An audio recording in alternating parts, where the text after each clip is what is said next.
Welcome to this session on reforming research assessment and addressing roadblocks in doing so. My name is Helen Sitar, and I'm the Community Coordinator for the DORA Declaration on Research Assessment, as well as the Policy Program Officer at EMBO. I want to thank ESOF and Neuroscience for the opportunity to convene this session, and also for all of the work for everyone who works behind the scenes quite tirelessly to make this event come together. I'd also like to extend a warm welcome to everyone who's watching virtually.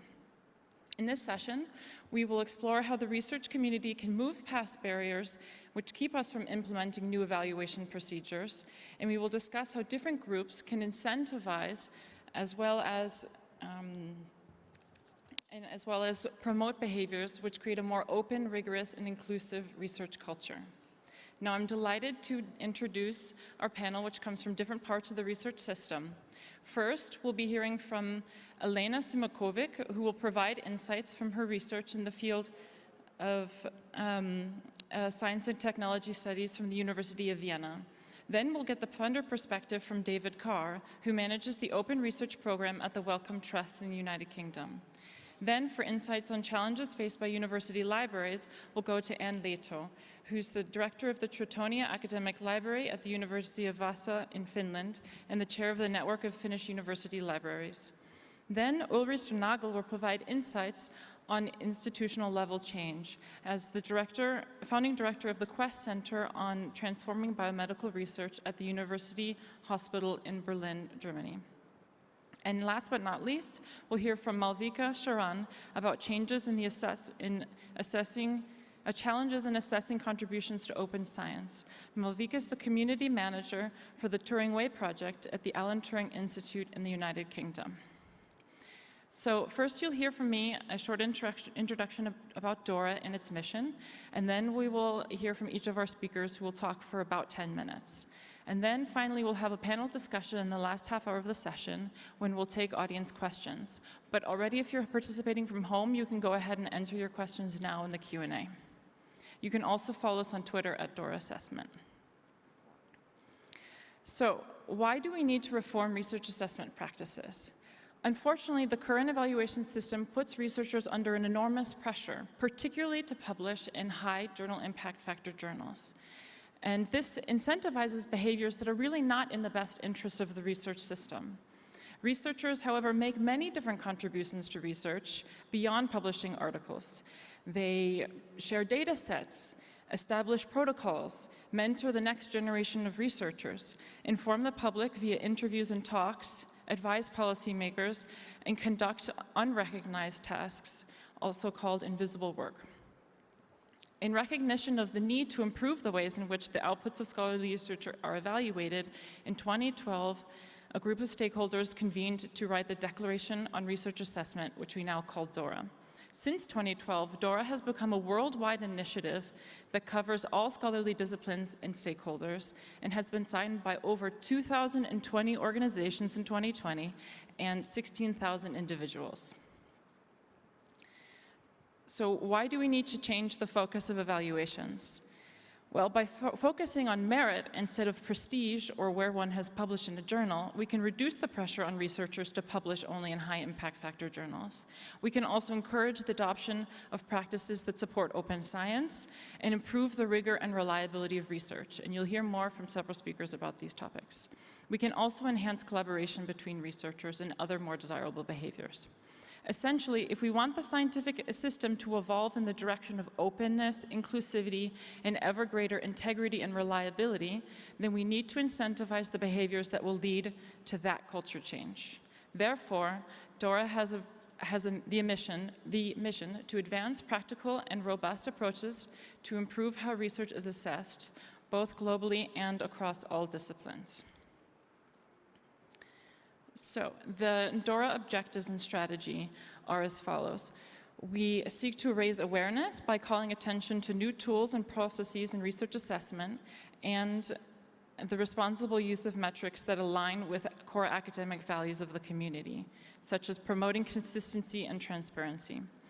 Also, we seek to facilitate implementation by supporting the development of new policies particularly in hiring and promotion and funding decisions.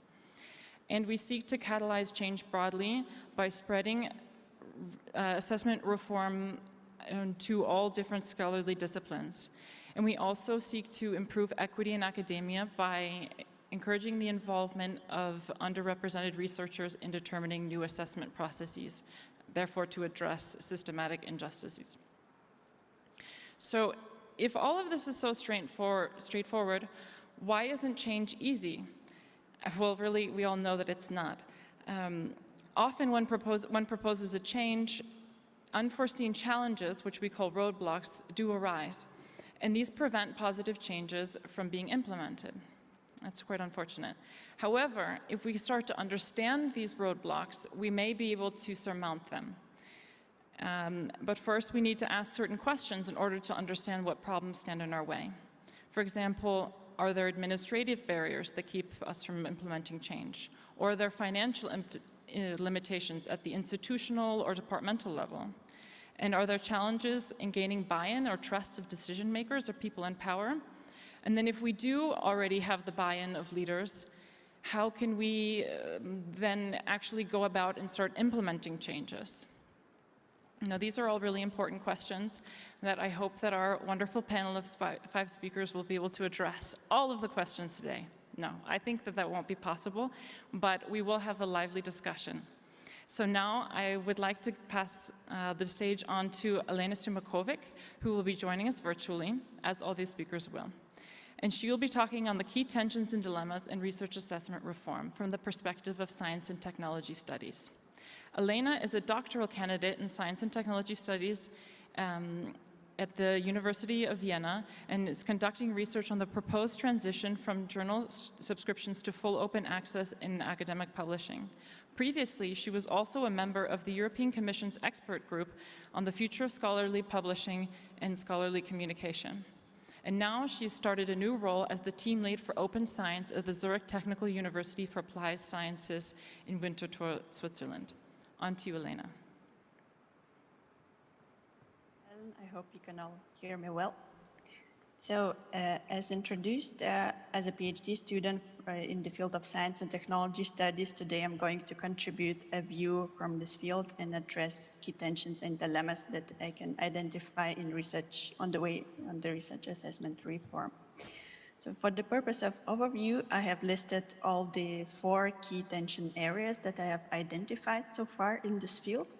So we are going to talk about topics like urgency to act versus no need for intervention. The second tension area is usefulness versus uselessness of open practices. The third number is advancement of science versus individual careers. And the fourth one, ideals of openness versus enacting closeness. And now we are going to address each of them in more detail. So in the first line, you can see like common general characteristics that can be identified in this tension area.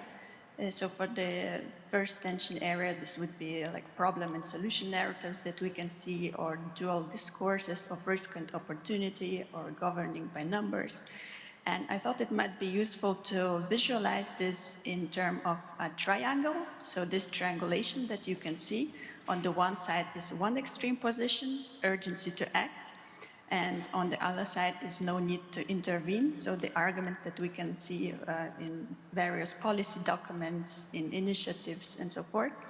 But it is also helpful to think of a possible third perspective. So the third perspective would be asking for more nuanced questions and saying, yes, but in which case does it hold and in which it doesn't.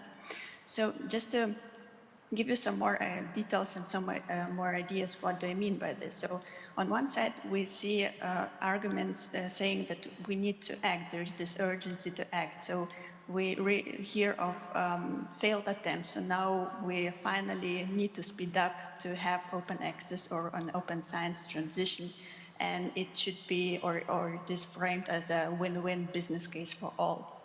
Yet on the other side, you can also see arguments saying, you know, we don't need to intervene. So the change itself should come from within the science. So if science policy makers or managers are intervening and trying to change something, like, for example, signing a DORA declaration or imposing some other policies with an open component on that, this might be seen as an unwelcome managerial or science policy intervention and enforcing top-down compliance, or maybe even leading to a checkbox mentality, but not being convinced though that this is the way to go to change your practices towards a more open mode.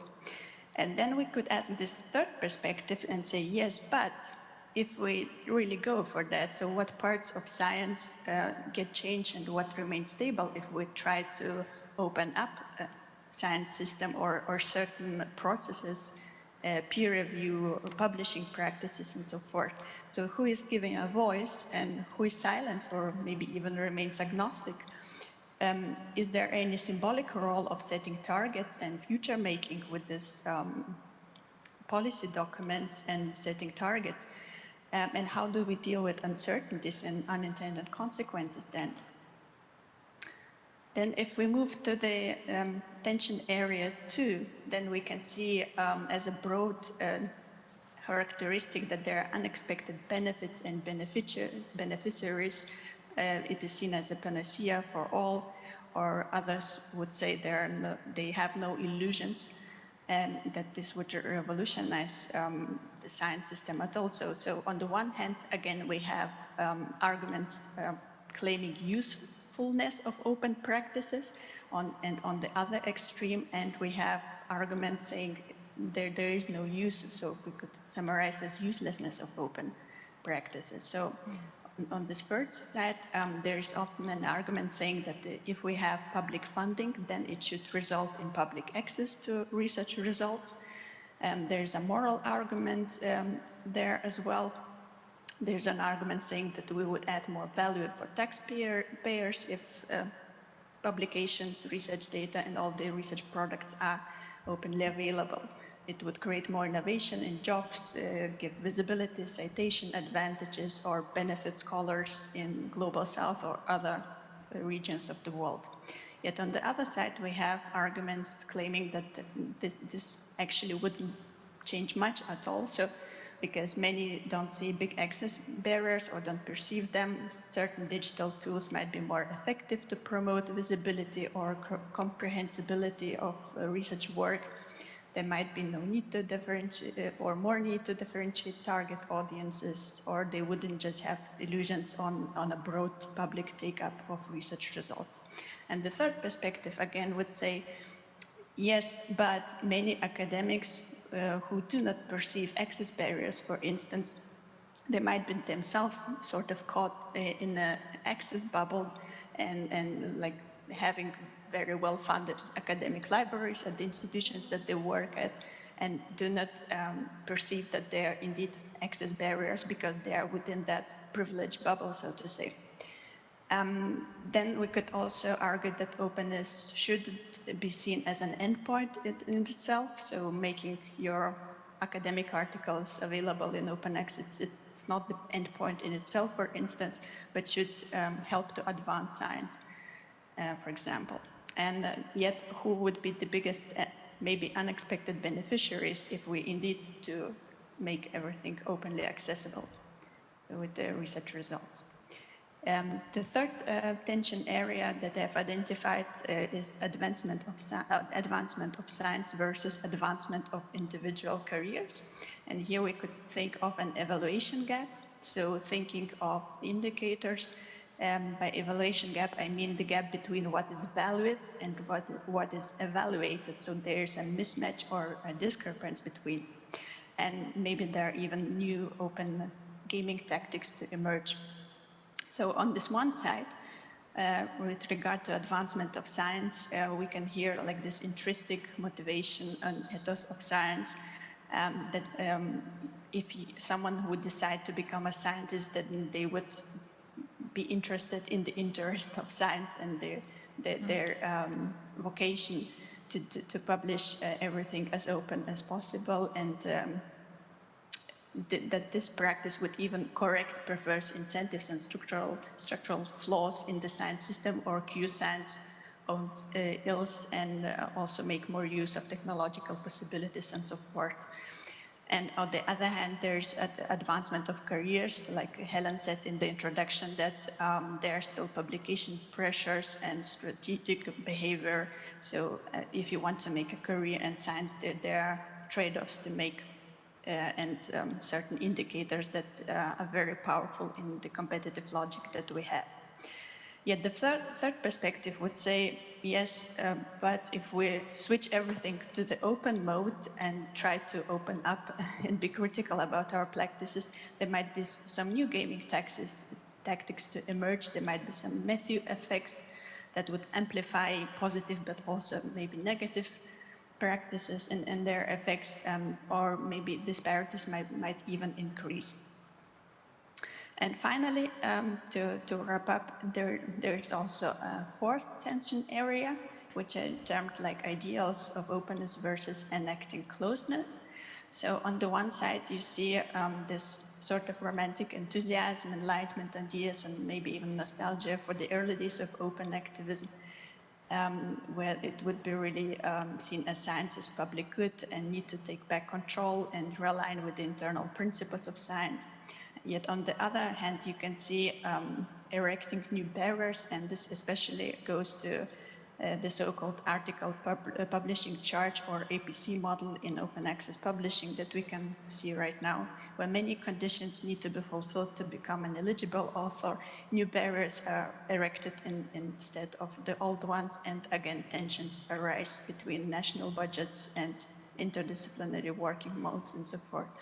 And the third perspective would be that, yes, but maybe there are even some so-called homemade exclusions that even in rich countries, there might be, so to say, poor scholars who cannot afford to pay the APC charge, for instance, and the participants who are already most vulnerable in the academia, in the science system, might be hit yet again. So thank you for your attention, and I will be happy to participate in further discussion. Thank you very much, Elena, for this really interesting intervention. I really like how you set up the landscape for us of all these different tensions across the research system. And something that really resonated that you said was that we have values on one hand about what we would like the community to do and what sort of culture we'd like to have, but the incentives that we set don't quite match those. And I think this is a great transition to our next speaker, David Carr, who works at a major incentive setter, the Wellcome Trust. And he will talk to us about embedding responsible and fair research assessment practices in funder policies. David is a program manager for open research there at Wellcome, and he helps to drive Wellcome's efforts to maximize the availability and use of research outputs, including data, publications, software, and materials, in ways that will enrich the research enterprise and accelerate the delivery of health benefits. Previously, David was a policy advisor at Wellcome, working in the areas of research data sharing, open access publishing, biosecurity, and genetics. And David is a passionate supporter for shaping Wellcome's policies as a funder and advancing partnerships that support and champion open research. Now on to you, David. Thanks. Thanks very much, Helen, and hello, everyone. First, a big thank you for Helen for organising today's session. It's fantastic to have the opportunity to talk to you today. My name is David Carr. I'm from the Wellcome Trust, and I'm just going to say a few words from the perspective of a research fund on research assessment and some of the activities that we've been involved in. Okay. Great. So for those of you who don't know Wellcome, we're a global research foundation. We're dedicated to improving health through enabling great ideas to thrive. And we support that through a broad range of activities, supporting research across the biomedical and life sciences, but also a broad range of other activities, including humanities and social science research, and a broad range of activities to engage the public in research and its application to health. So Wellcome has been a very passionate advocate of open research, and we're absolutely committed to ensuring that the results of research that we and others fund can be accessed and used as widely as possible to advance research and its application for health and societal benefit. Welcome's also been working very actively, particularly over the last year or so, to really try to look at how we can stimulate a sort of positive research culture more broadly in research, and also look at how we can sort of strengthen our support for ensuring that the research is appropriately rigorous and of an appropriate quality in terms of how it's conducted. So really, currently deeply embedded systems for research assessment that we've heard about, which sort of focus very much on the outputs, and the published outputs of research in particular, and the venue of where those research are published, and put a sort of really sort of undue focus on those areas are really a key constraint, a critical constraint really to realising the full benefits of open science and really enabling the culture we'd like to see. We think there are sort of, as part of this, sort of really two fundamental things that need to change. So we need outputs to be judged on their merit and not on the venue of publication or other associated proxies. And we also need to recognise in research assessment a fuller and more diverse range of research outputs, including other outputs like data and software and a whole range of other things, but also other types of contributions to the research enterprise, including training, mentoring, work to engage policymakers, health professionals, and the wider public. And these principles, as we've heard, are really at the heart of the San Francisco Declaration on Research Assessment, DORA, to which we've been a signatory for several years. And since we signed up to DORA in 2013, we've tried as a funder to really work to develop our funding principles in ways that will kind of embed these core principles of DORA. So in common with many other funders, who are an increasing number have signed up to DORA over the years, we've worked to develop clear guidance for our funding committees and the expert scientists, researchers who assess our funding applications, really emphasising our commitment to these principles and our expectation that they consider a diverse range of outputs and contributions as part of their assessment. We've changed application forms to encourage researchers to highlight a broader range of research outputs and begin to move to include more narrative to explain the significance of those outputs and, crucially, to highlight their own contribution to generating those outputs. And we reinforce these things through regular communication and briefings to our funding committees, and our staff are sort of primed to sort of intervene in discussions where things might diverge from these principles over time. So we believe these changes have had a positive effect, and they've been widely accepted by the folks involved, so the researchers we work with and our community more broadly. But we're still very conscious that things have got a long way to go before change, and the widespread perception in the research community is certainly still that the way you publish does make a big difference in terms of funding decisions by Wellcome and funders more broadly. So, I mean, we've taken the view that as a funder we have a vitally important role in terms of pushing things forward and creating the sort of research assessment culture we'd like to see. But we came to the conclusion as well, particularly over the last couple of years, that we needed to work more proactively to also ensure that the institutions who employ the researchers we fund and make the decisions over their career advancement are kind of also aligned in terms of embedding these principles in how they work. So we've recently updated our open access policy, our long-standing open access policy, and that will come into force in January next year. And as part of the update to that policy, we've introduced a new requirement that organisations we fund must publicly commit to those core principles around reforming research assessments. In support of that policy, we developed some new guidance for our funded organisations on responsible and fair research assessment to really try to set out our expectations. The guidance we set out is based around three very high-level requirements. So we require organisations we fund to have a clear public-facing statement indicating their commitment to those core principles around changing research assessment practices. We'll require them to have a documented implementation plan for how they're working to achieve that. And we'll also ask them to have a process in place for monitoring and reporting on progress in terms of implementing that plan. But beneath those 3 high-level actions, we've been deliberately non-prescriptive. We suggest a range of actions that institutions could adopt in terms of taking forward the research assessment changes we'd like to see around governance procedures and ensuring sort of senior leadership buy-in to and champions to the process, around developing their hiring and promotion practices, and around engaging staff. But we've done and kind of invited institutions to select the sort of the range of approaches that they feel will best further their goals within their own culture. The final version of the guidance, which we published in June, incorporates feedback we received from a consultation on the guidance, to which we got over 50 responses, mainly from the major universities in the UK in which we fund research. And really that consultation process was really enormously positive in terms of really helping us to improve the guidelines.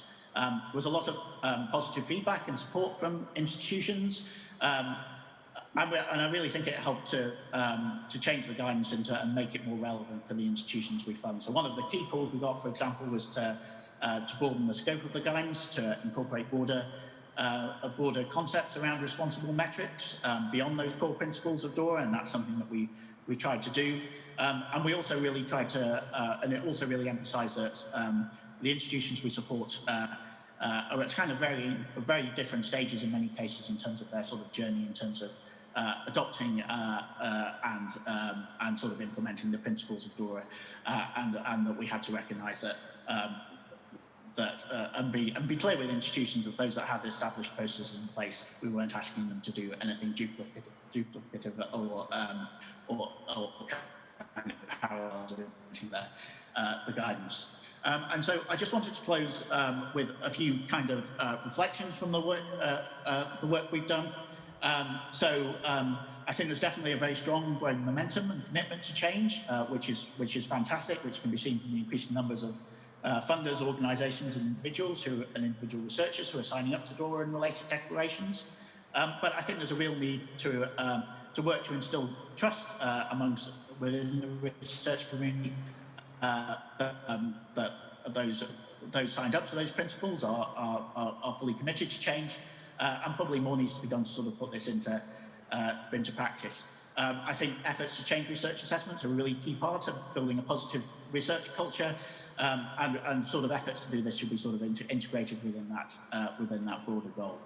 As I've mentioned, we need to recognise there isn't a one-size-fits-all approach, and embed changes in a way that sort of reflects the individual values and cultures of different organisations and allows them to develop their processes in the way that do that. And just finally, I think there's a big challenge, and I sort of include Welcome as an organisation for this, in terms of organisations developing the processes to monitor their progress in terms of implementing DORA and collecting the kind of the data they need to be able to assess that in practice. And a need for a need for all the stakeholders involved to kind of share best practice, promote experimentation, and really share information on kind of what's worked and what hasn't. I've included a link to the DORA website there, which is building a sort of resource collection of those sort of exemplars. I think we need more of those, and to work to actively encourage sort of innovation and experimentation in the space. And I will stop there. Thank you very much. Thanks very much, David, for that great talk. I think it's really powerful that Welcome has purposely incorporated the feedback from all of the organizations that it funds. And I think that when we're seeking to implement changes, it's really important to have community buy-in. In what better way than to ask the communities themselves what they need in terms of support and guidance, and how the new regulations resonate with them or not. So another perspective that is important for us to consider is that of libraries. So it's my pleasure to introduce Ann Leito, who's the director and head librarian of the Teutonia Academic Library at the University of Vasa, Finland. And she'll describe the challenges and opportunities faced by university libraries in Finland, and also the perspective from a small university library.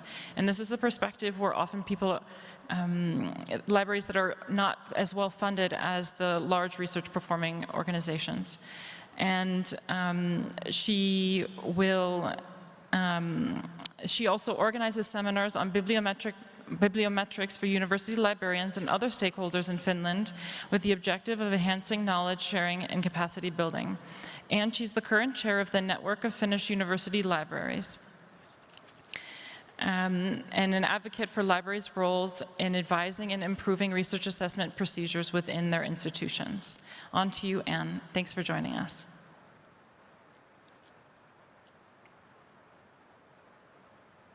And I'm going to give a librarian perspective in this panel. Thank you once again for inviting me. Libraries work with publishing and open science. In Finland, we have 14 universities. It's a small country with a population of 5.5 million. These universities are located all around the country, from Helsinki to the Arctic Circle. Universities and university libraries have a tradition of long collaboration. And it was formalized about 25 years ago that university libraries created a network or council at that time. The network has different groups on different topics, and one of the groups was meant for supporting research services at the universities. I was involved in this group from the early beginning and also chaired it later. We worked on capacity building, shared ideas, organized national seminars, and it was very useful for the need of the research assessment exercises that took place during that period. Also, we organized monthly webinars called Competence Wednesdays. But then we realized in 2019 that there were some overlapping groups, and we felt that it was more beneficial to be involved in these multi-professional national working groups that were founded under Open Science Coordination and the Finnish Association of Research Managers and Advisors.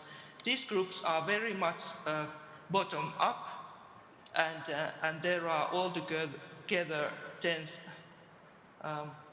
plenty of groups, and one of them is this publication metrics expert group, and librarians are actively involved in the work.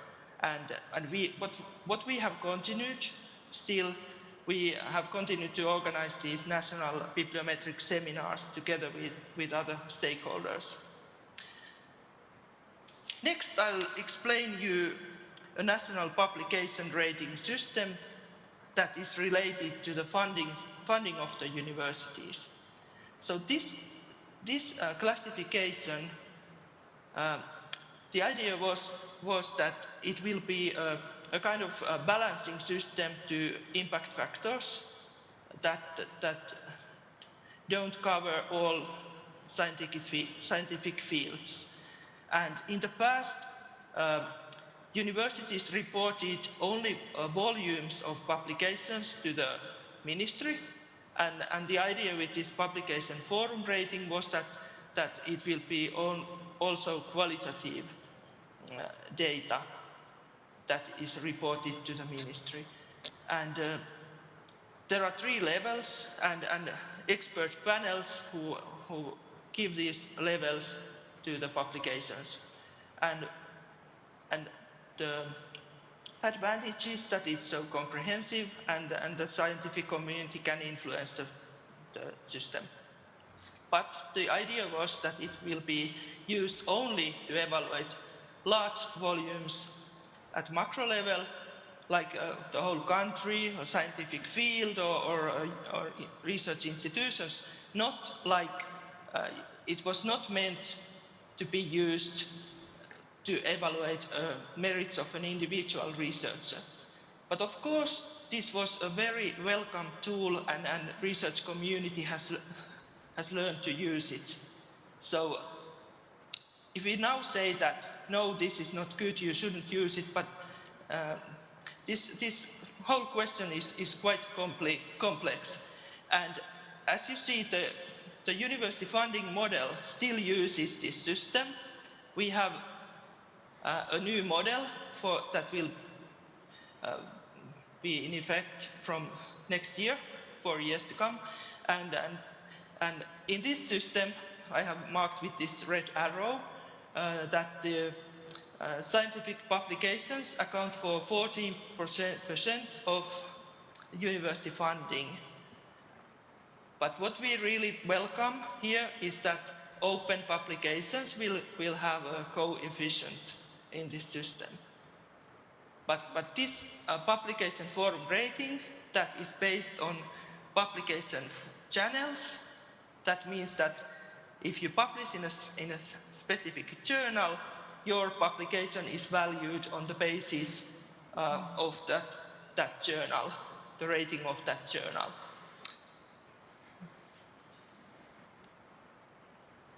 So what about university libraries and bibliometrics? What are the challenges we face in the everyday life? University libraries are aware of that the differences between fields should be considered when doing this analysis, and also the volumes in different fields vary. Citing practices, citations are not always good, and there can be also like negative citations, and the time window where you can expect these citations is different from different fields. Authorships, they vary. Then the question about these citation indexes, that they don't cover all fields. Here are different issues that can be pointed out. Then, of course, also this question about getting bibliometric assignments from the administration or the faculty leadership. They usually need to be negotiated, because there might be problems. There might be also questions about professional ethics, etc. So, and at the network national level, we have this question about big universities versus small universities. In bigger universities, there are teams to do this work, and in smaller, one person may do different things and may be busy with something else and things like that. And then also differences between multidisciplinary big universities and smaller business schools. In Finland, libraries have been active in promoting these declarations, like we have initiated and translated DORA declaration into Finnish. Most of the Finnish universities have signed it. Also, Leiden Manifesto was translated into Finnish and also Swedish. And now the newest one, this national recommendation, includes also a part that is called recommendation for responsible metrics, and librarians have been actively involved. But then we can ask, what is the role of the library? Is this a key task or someone else's job? So we have been among initiators, and some of us are very active, but most common role is this consultative role. But that is far from easy role. And our best practices include that these recommendations and declarations, they support the work at the local level, and research funders' incentives are powerful, but maybe not enough. Maybe we should be more mature in our thinking and see also other benefits. And this list is a kind of task list, to-do list for myself.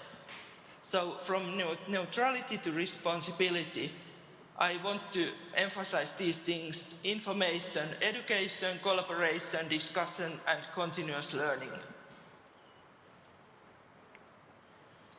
Thank you. Thank you very much, Anne, for your talk. I think it's really important that we remember that these metrics are very well understood by librarians, because bibliometrics were originally developed to help librarians in their roles in choosing for their institutions which journals to subscribe to. And so who better than to take action in helping educate the community? And I thank you for the work that you've done in your community. Another person who's done a lot of work in his community is Ulrich Nagel. He works at the Charité University Hospital in Berlin, where he's a professor for clinical neurosciences, and he serves as the director for the Department of Experimental Neurology. But also, in another role, since 2017, he's been the founding director for the Quest Center for Transforming Biomedical Research, which is at the Berlin Institute of Health. And this center aims to increase the value and impact of biomedical research by maximizing the quality, reproducibility, generalizability, and validity of research. On to you, Uli. Thanks. Okay, can you hear me? Yes. Okay, so thanks, Helen, for giving me the opportunity to share with you some of our experience with an institutional initiative, which is MERIT, with which we try to improve research assessment at a large academic biomedical institution in Germany, specifically in Berlin. So just for background, the Berlin Institute of Health, this is where this is all happening, brings together Europe's largest university medical center and also a very large biomedical research center. So this is where we are doing this. So we, that's Quest, and Quest is an initiative that is funded by the Berlin Institute of Health. We do this since 2017. It has a rather ambitious and broad mission, and so we want to improve or increase the trustworthiness and usefulness of the biomedical research that we do there, but also beyond. And so what we would like to do is to optimize the robustness, transparency, and the patient-orientedness of our work. Now, for all this, we have a framework, and it's published, so if you're interested, this is the link. The idea is that we think that to foster the advancement of responsible knowledge, especially in biomedicine, our work needs to be trustworthy, useful, and ethical. So if these are the principles, there are a certain process to uphold these principles. So, for example, trustworthiness by randomization, usefulness by patient-relevant outcomes, and ethics by, for example, the 3 R's in animals, or in humans, it's risk-benefit analysis, things like that. So if these are the processes, this is where we want to help our researchers as an institution, and for that we want to provide competence and capability, we want to provide motivation, and we want to provide opportunity. So these are very different avenues. It's kind of a laboratory for behavioral change in academics. And so what we are talking now about is in the department of motivation. So we're talking about creating incentives to do all this. And so specifically MERIT, so MERIT is an initiative that is led by Miriam Kipp. She's the responsible officer for this. Is a comprehensive policy implementation project with which we try to improve the assessment of the research we do there, and assessment of researchers, but also of their projects. And so the main components are robustness and reproducibility indicators we are using now, which we have defined, and in general to try to get a more robust evaluation practice in everything we do, where we evaluate our scientists and their projects. And so let me give you a little bit of detail on this. We have an implementation plan for all this. So we started with access to the field, which means we need to integrate in existing workflows. We have tenure committees, and all these procedures are already there. So we need to integrate what we are doing. And what we need to integrate is the intervention, that is to use the criteria and to implement good evaluation practice. Now we're in the stage of capacity building, which means we are going in as many commissions as we can, in looking at as many applications and so forth. And at the same time, we have started a structured evaluation and analysis of what we're doing, because obviously these may be good ideas, but we don't know whether they really work, what people think about it, and so forth. So what are those Quest criteria that we are implementing? We just call them Quest, but you all, I think, are familiar with them.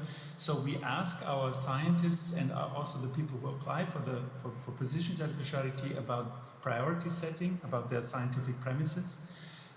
We want to hear about the strategies that they have to work with scientific rigor. We want to hear about transparency and dissemination of results. What do they plan? Do they plan to publish null results? Do they pre-register their work and so forth? Do they have open data? And where it applies, we're interested in stakeholder engagement. Now, where is this? Where are we applying this? We're applying this in intramural funding schemes. There are a lot in hiring commissions and also in our doctorate programs.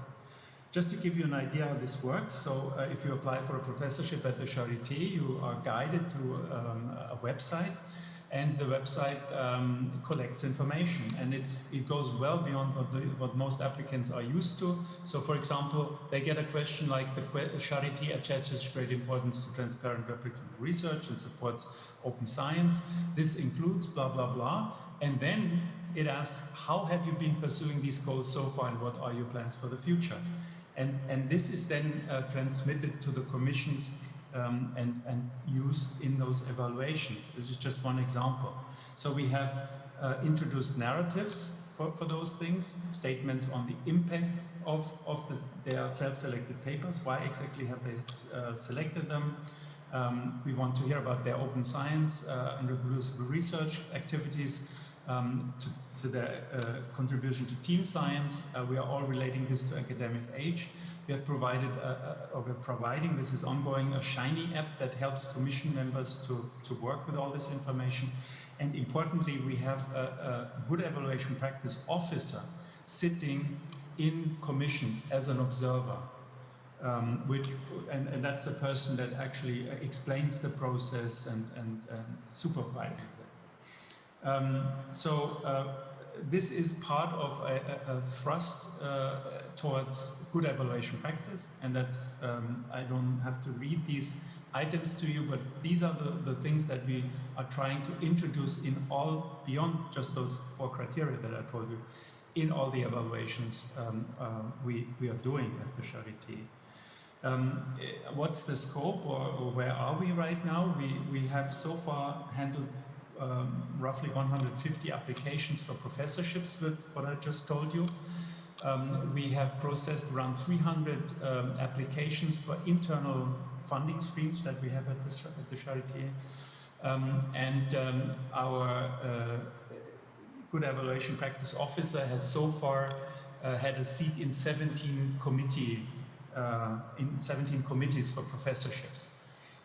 We are about to write, or in fact we are just now writing a policy for the institution for all this. And as I already told you, we are in a process of a formal evaluation of our own activities here. Now, just to finish off, I would like to tell you what I think facilitates what we are doing. It's the support by the institutional leadership. Our dean is really the biggest fan of what we are doing. That is extremely important. And we have funding for it. This is part of Quest, and Quest has a budget of 2.5 million per year. We have 10 officers working on this. One of them, I told you, is the good evaluation practice one. And we also have funding from third parties. And I would like to specifically mention the Welcome, which is funding us. And it is specifically funding us also for the merit initiative that I just told you about. What are the barriers? There are a lot of barriers. In fact, I think very important is the fact, and that's what we're hearing quite often, that we are actually creating an insular solution here. It's an early adopter problem. What might be good for scientists at the Charité now may not really help them if they want to go to the University of, I don't know, Chicago, where they don't use those criteria.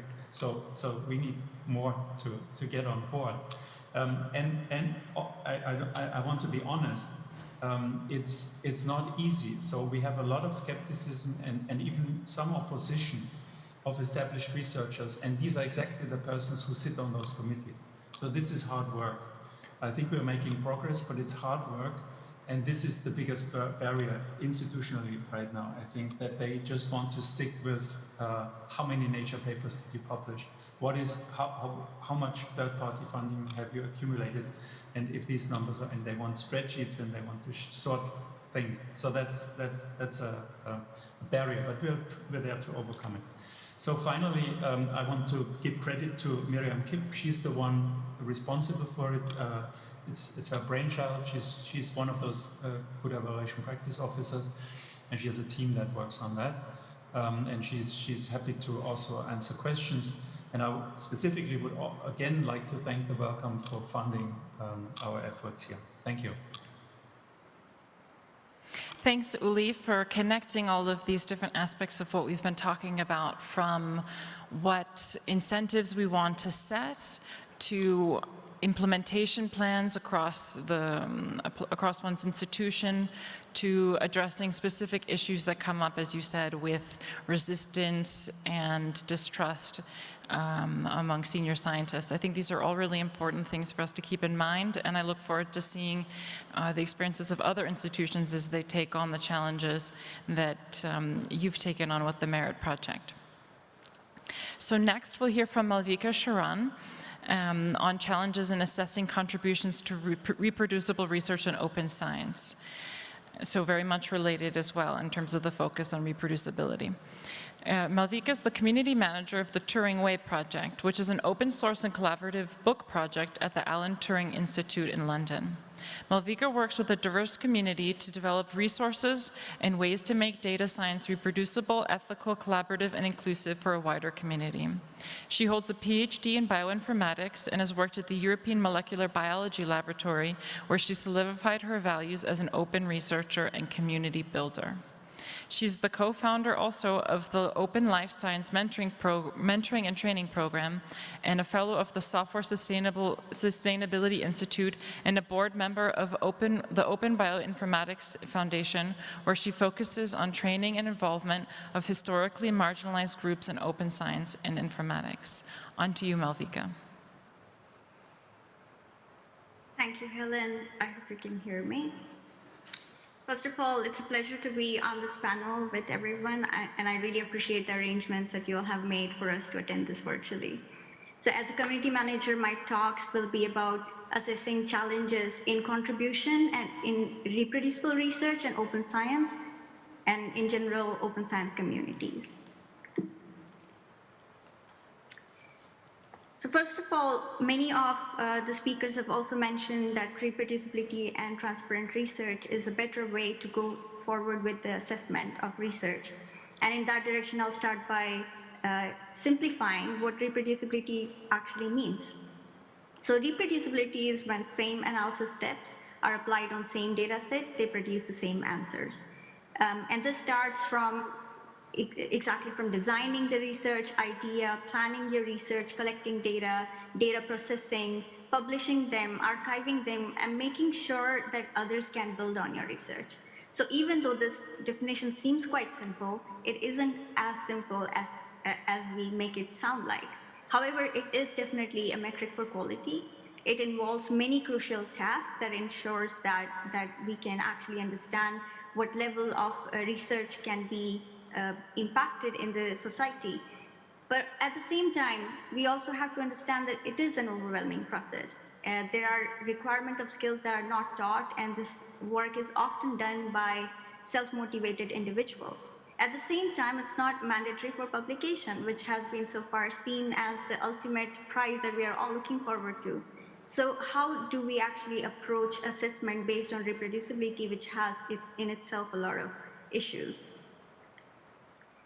So I will talk about visible and invisible contribution. And when I talk about visible, I will talk about what are tangible outcomes that we all have and for which we can actually produce metrics, and invisible work where the metric development is quite hard. And as David was saying, there is no one single answer to all these, and there would be multiple approaches we'll have to take. So first of all, when we look at visible work and tangible outcome, researchers achieve in conducting and sharing their work openly. We can think about visible leadership. People who are actually leading or who are in the forefront of project will get most of the recognition for overall success. Number of publication and successful grants. Mind you, there are always a lot more rejected grants. Growth in community size. And for example, if it's a software development community, your community members are your users or people who are helping you develop it. And then comes the code base and documentation attached to it, which are available under appropriate license for people to reuse. And then finally, DOI and ORCID ID, where you can evaluate how the citations are happening. Then comes the invisible work. There are obviously a lot more research work that happens in the background, which are not evaluated in the research output. And some of them are, for example, shared leadership efforts, which are done by volunteers. Communicating research, it's not very easy for everybody to do, and there are different people who can engage with communities and citizens in a way and talk to them, which is meaningful for them. Then we have members at the staff support roles. For example, those in the core positions. Then talking about accessibility and inclusion, we hear a lot about it. At the same time, there is no real work which is being done from a global level, meaning that people who are actually suffering from lack of inclusion and accessibility would be the people who are actually working on it, which increases a lot more work and invisibility that happens in academia. Then archiving. Once your research is published, you still have to archive your work. And as a researcher, you might move on, but your librarians, for example, will be involved in this, and people who will ensure that the infrastructure is set in place. And finally, teaching and mentoring, which I am personally quite passionate about. It often comes from self-motivated individuals again, and poorly supported, even though these individuals might be working beyond their work. So here are some highlights of the challenges that exist in recognizing the contributions of both visible and invisible labor in reproducible and open research. First of all, most of these contributions are not fairly incentivized. They require specialized skills that are not formally taught. They require resources that are not equitably available, meaning that there is a huge disparity between global north and global south in terms of what is available to people. And not just that, where is the funding? Then specifically talking about invisible contribution, they vary across different domains, and they are very hard to assess. And because it's volunteer-led, this keeps happening and people move on to their own work, but not much is done in giving credits to these individuals. And the metrics that are in place for visible contribution are not widely adopted.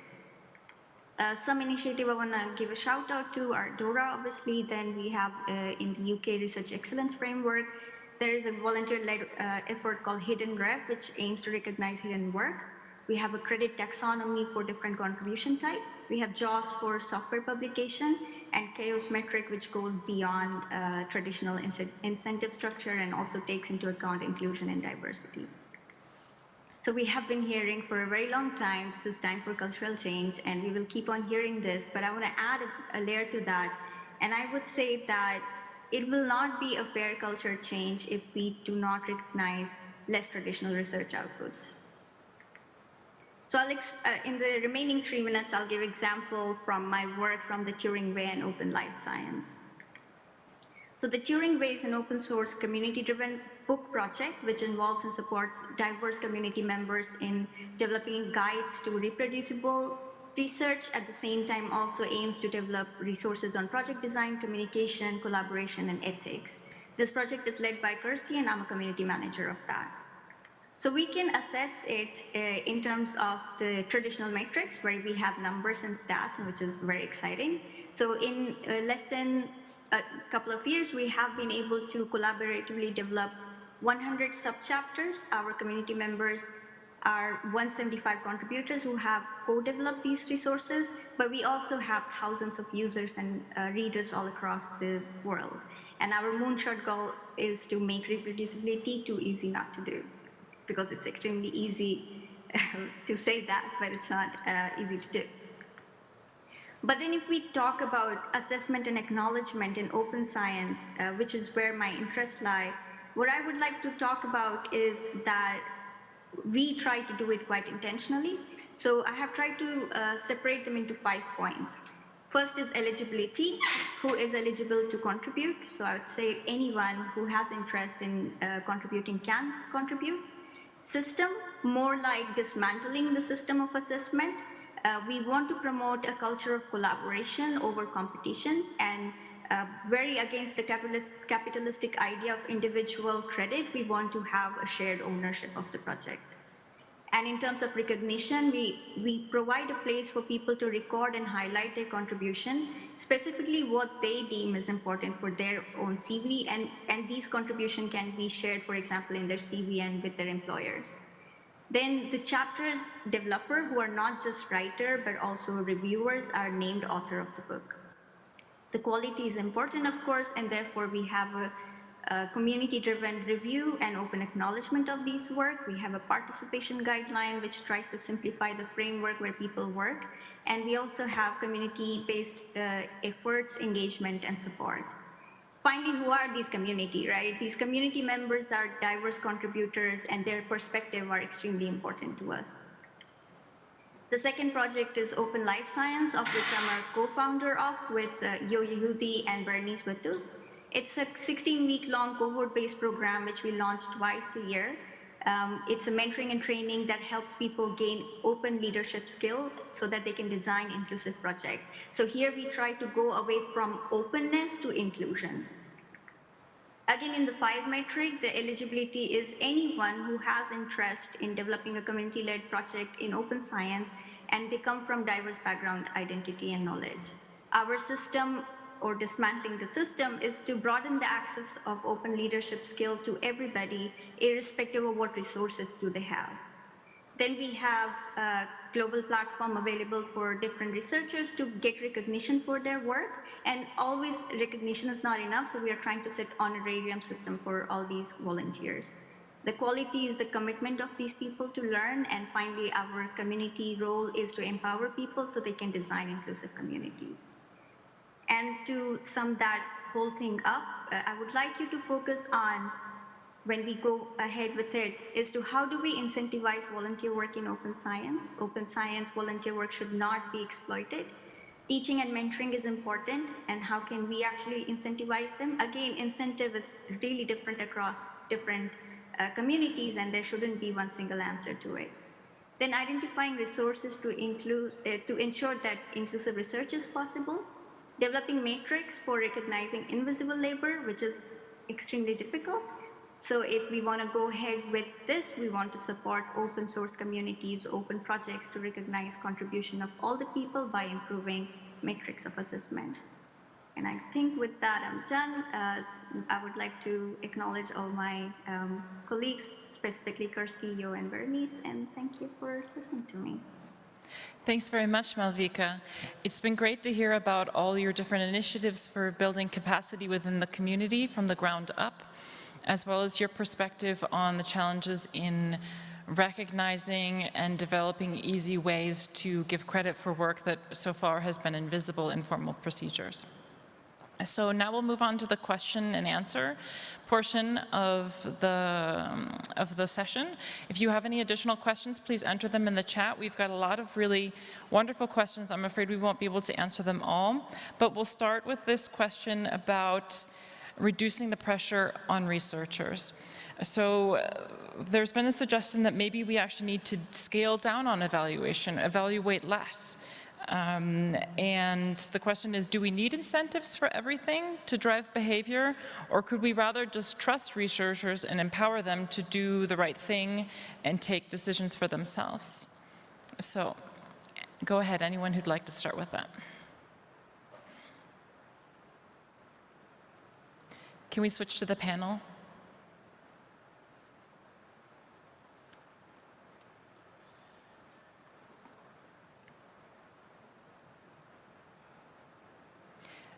Okay, if I would start from the library point of view, what we have discussed is that should we publish less instead of more?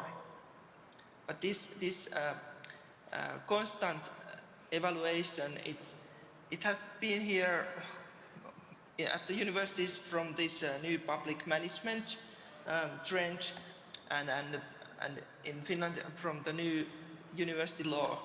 But it is somehow, is it increasing quality? You may ask. So I'm responding with an answer, with a question.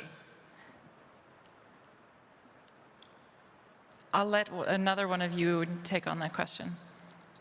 Yes, I would like to jump in, if I may. So I would say, like from my perspective that I addressed before with these key tensions and dilemmas, that there might be always unintended consequences also with introducing this well-intended metrics in order to incentivize like more open, more responsive practices as well.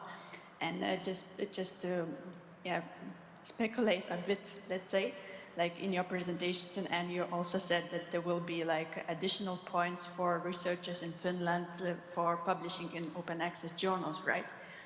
But aren't we actually doing the same mistake again, that we are evaluating work not on its own merits, but on the venue or journal where it's published? Yeah. So the same gaming idea might come in as well. Right. That's really powerful. We don't want to set incentives that then create a new game, because then research will just have to adopt new strategies to progress in that game. I would like to move on now to a question about language that we use when talking about these issues. It's been suggested that perhaps by using terms such as reform or culture change or roadblocks, we might then consolidate the sense of resistance amongst the community and therefore further people's perception of the challenges ahead. How do you think that we can encourage the community to take on challenges without thinking that they're too burdensome to do so?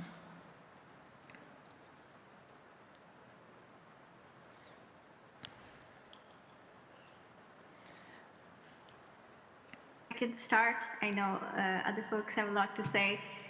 First of all, it is a difficult thing to do.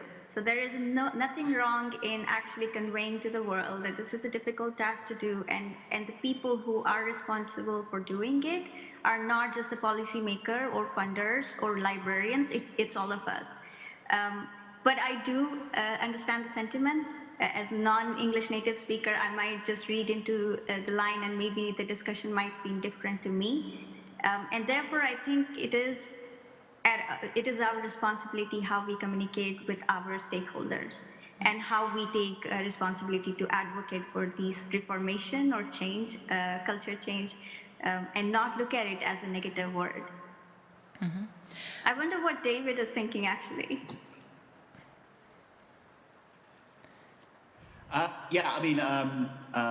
Thanks, Malvika. I agree. It's a question that made me think a bit, and I don't think those types of terms are inappropriate in this case. I think it absolutely is. I know certainly I've not received a great deal of pushback from using them in different forums that I've been involved in. I think most people do see the challenge, and that change is difficult. But we absolutely do need to bring the research community with us in it, and as I tried to say in my talk, get that balance right between sort of setting the direction we want to go in, and ensuring that that the community is sort of properly brought in and trusts those changes. Thanks, David. I'd like us to now talk about who's responsible for what in implementing changes. I know from previous discussions we've had within the steering committee that often the pressure is set on funders to provide money, to do different things, but I think it's also important for us to think about other stakeholders' responsibilities. So Yep, go ahead, Uli. I think funders, they're an obvious candidate, and I think funders are extremely powerful in all this, especially the prestigious funders in those countries. I mean, Wellcome is a very good example. In Germany, it would be the German research organization DFG.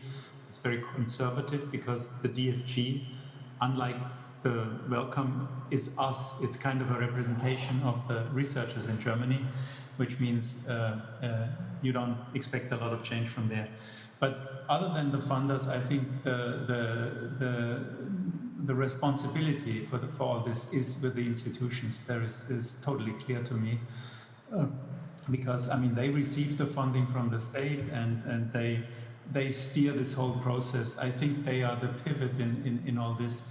And relating to an earlier question, I mean, I think it's naive. We can think about many things like, do we need more evaluations or what? I mean, but it's naive because this is a system. We're working in this system. We can wish for many, many things, but who is giving it to us? And so these, I think, are the institutions and are the funders. These are, for me, the two main players in this game. Obviously, we need to also teach this, preach this, and talk to scientists about this, because they must understand what we are doing, and they even must ask for it in a way. But they are not, especially the younger ones, the early career researchers. I mean, they are the weakest link in all this. So I think it's the institutions. How about giving credit? So there have been questions about if it's a strength or a weakness to consider a whole array of different outputs. And I'd like to ask the panelists what they think about possible disadvantages of considering many different outputs, or disadvantages of perhaps of valuing diversity or open science as a point to give credit to in its own specifically.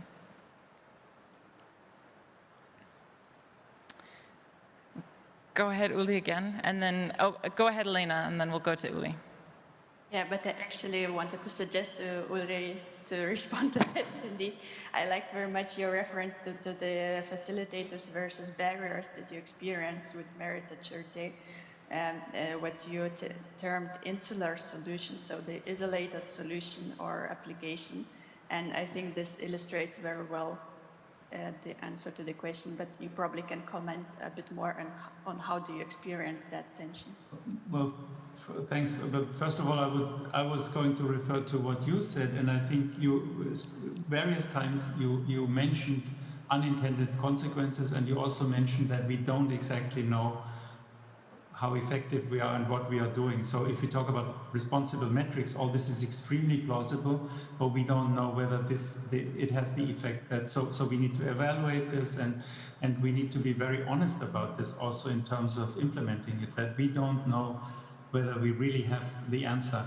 But more specifically to the question about many having a plethora or a very, let's call it diversity, that's more positive, the diversity of measures.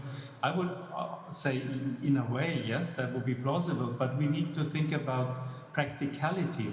I sit on commissions and there are 50 people who apply for a professorship or for a grant or something, for a stipend. So can you really evaluate 15 or 20 different diverse measures for these candidates? This is actually the reason why these other measures like an impact factor or a cumulative third-party funding is so extremely attractive, because you can put it into a spreadsheet, you sort candidates and you talk about the top 3 ones to select one, and with those 3 you look at maybe some of the content of the research. What we are suggesting is to look at many other things, open science and so forth, and this is a very, very hard to accomplish. And frankly, I mean, we're trying this, but we don't have the answer. So I mentioned that we're doing a Shiny app to help our commissions to put candidates into concordance with different metrics and so forth. But I think there's a practical barrier to this, at least in some of the assessments that we are talking about, especially those where we have many candidates or many projects. Thanks for that, Uli. Would anyone else like to comment on that? Okay, let's move on then. How about talking about inclusivity or fairness? How can we make evaluations more fair? And how can we be sure that we're conducting evaluations that equally include and give credit to researchers from different backgrounds?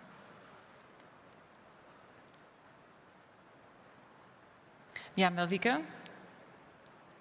Again, I'll start. I've heard speakers also touch upon a lot of ideas. My take is that we need to stop perpetuating the idea that individual rewards are more important than collaboration and actually incentivize collaboration. That would be a great start. Because I think a lot of our scientific evaluation has been built upon the capitalistic system of, what are the publication, where it is, and this is something that everybody has worked to move away from.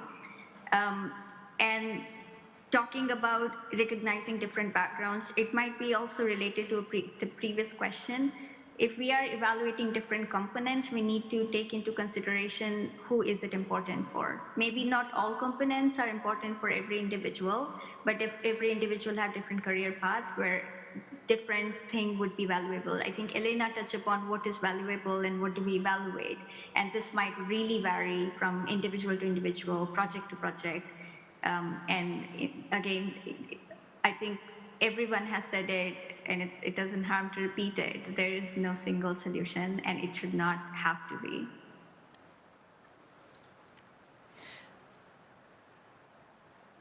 Yeah, absolutely. I think there really is no single solution, and that every institution has to find its own way, but it's going to be a messy journey, as we've heard from all of you about your experiences in trying to implement change. Why don't we circle back to the question about values? So really, we want to set incentives because different incentives because we know that the system is not aligned with the values of the research system. So what do you all think that we need to value more in addition to collaboration?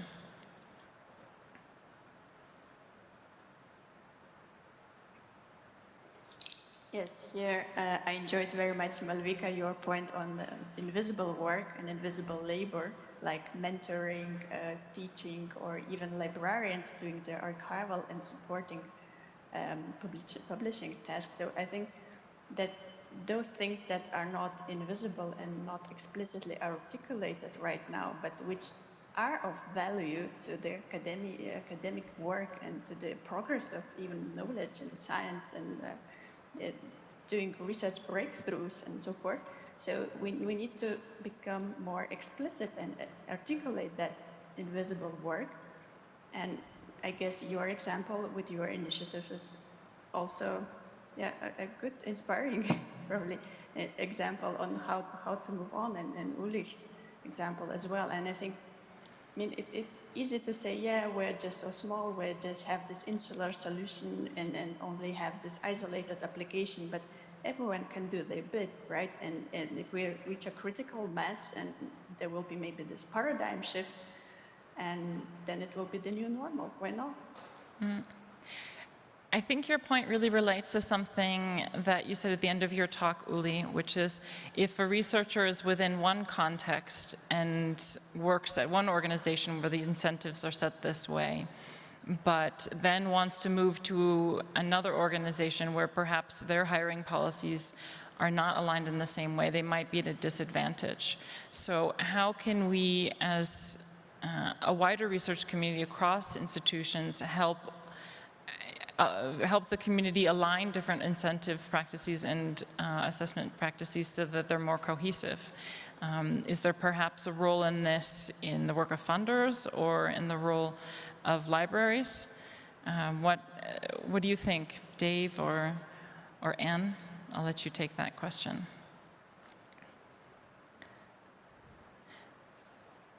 So how can you bridge the gaps between the incentives between different organizations?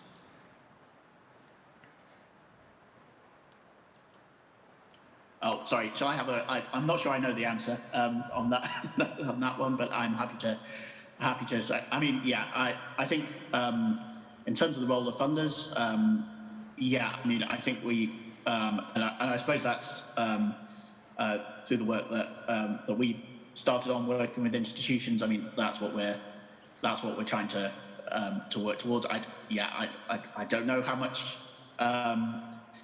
harmonisation will achieve, or that there should be, but we want to. We're trying to sort of set a framework for what we as a funder kind of think the intent, you know, what should be valued, and what the incentive in terms of research assessment. And one of the things we want to do in follow-up is really work to sort of bring institutions together to share experience and hopefully kind of learn and work towards a common approach. As I say, I don't think I think there needs to be diversity between different types of organisations, and as we've heard about, but where we can sort of work to sort of share best practice and you know, sort of facilitate joint learning. That's something as a funder I think we can have a role in doing. And yeah. Thanks. And if I'm going to continue on this from the library perspectives and from the practical level at the university, so we need authorities first to introduce these new ways to think, new research reforms, but it cannot be like only these incentives like from the funders, but there should be more mature culture, and it can be you can have good advancements if you, for instance, if the Rectors' Council recommend this, or it's discussed with between different universities. Some of them might be more mature, and so that is a good way to go forward. But for the first steps need some kind of authority. That's my experience. That's interesting, because that actually contrasts with some things we've heard in the other talks, where we have the top-down authority perspective for setting setting new incentives, or this bottom-up initiative based on the community's own values. Yeah, but now I'm talking about administrators. That not like research community. Yeah, and I'm talking from the point of view of the smaller universities now, maybe more. And I know from our previous discussions that we talked a lot about the burden that administrators have in having to deal with a lot of different responsibilities and roles. So this comes to the idea of trade-offs, which I'd like to now discuss. So how can we balance the trade-offs between consistency in procedures or across institutions and the need for flexibility in research assessment practices?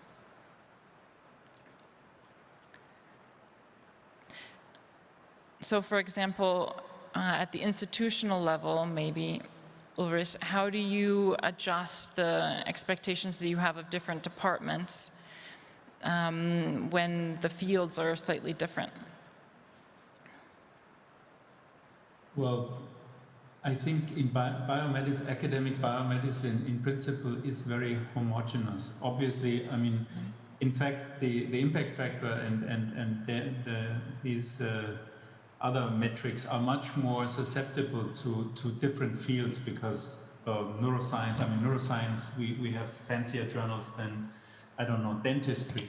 But I think the metrics that we are trying to introduce are pretty robust with respect to fields. In fact, they're more robust than the other ones, which in fact helps us to find friends in our community, because it solves a problem of some of the fields which felt that they are left out because of neuroscience always gets the money, and now we're talking about, well, what about open science, what about having published null results and so forth, and there's no question you can do this in any field. So from the perspective of biomedicine, I don't see a big issue here, but it's certainly true that if you go to the humanities or even if you go to natural sciences proper, we need to talk about very, very different things. Just think about collaboration. I mean, I totally agree that collaboration should be much more in the focus of our evaluations. In physics, for example, at least in high energy physics, this is all, I mean, it's there. I mean, no one does any high energy physics in the basement in a small lab. But so this is much more domain specific, I think, and what we experience. Thanks. So I think we should wrap up the discussion now. Thank you all for all of your thoughts and contributions. I'd like to give all of the panelists now the opportunity to make a final statement for the audience to have as a takeaway message. This could be a call to action or a recommendation or just something that you'd like everyone to remember. So let's go in order of that we had the order of the talks in. So, Elena, what would you like everyone to remember about the key tensions in reforming research assessment? Yeah, so actually I thought I liked very much what Anne said before, that we should move from neutrality to responsibility. And my key takeaway message would be this nice saying that we should practice what we preach. So everyone can do their bit, and maybe we should just become a bit more brave and try it out. I like that. Let's be brave. Okay, now, Dave, what do you personally think everyone should remember? I really like that point too, and I was going to finish on, I suppose, as I finish my talk, the importance of experimenting. I think it's a similar point, being willing to try new things out, and really sort of think about how we evaluate and monitor the success of those and share that learning. I think that's what I'd really like to call for. I think. That's great. Being playful and trying things out. Okay, now Anne, what would you like everyone to remember about the challenges that libraries face? Okay, just as we heard Malvika said that from neutrality to responsibility, I invented that, and because now I must tell how I invented it, because when I was like 10 years ago, I was starting to do some bibliometrics for these research assessment exercises, and I consulted a senior colleague, and she emphasized that library is neutral. Library is always neutral. We only provide these metrics data, and we don't decide anything over that. Of course, we discussed or tell these limitations, but library is neutral. But you know, now when you Helen invited me to this panel, I started to rethink, and I started to become more brave myself as well. So I thought it's very important that we give this information on responsible research evaluation also in connection to our, not only like technical manuscripts and technical details, how to use Web of Science, how to use Scopus, but also this whole picture. So that's something that I will preach. Great. Now on to Ulrich. Well, I agree with all what was said. I would just add maybe a little bit of caution. We should remember that most of us, at least the panel, I don't know about the audience, are a bit in a bubble.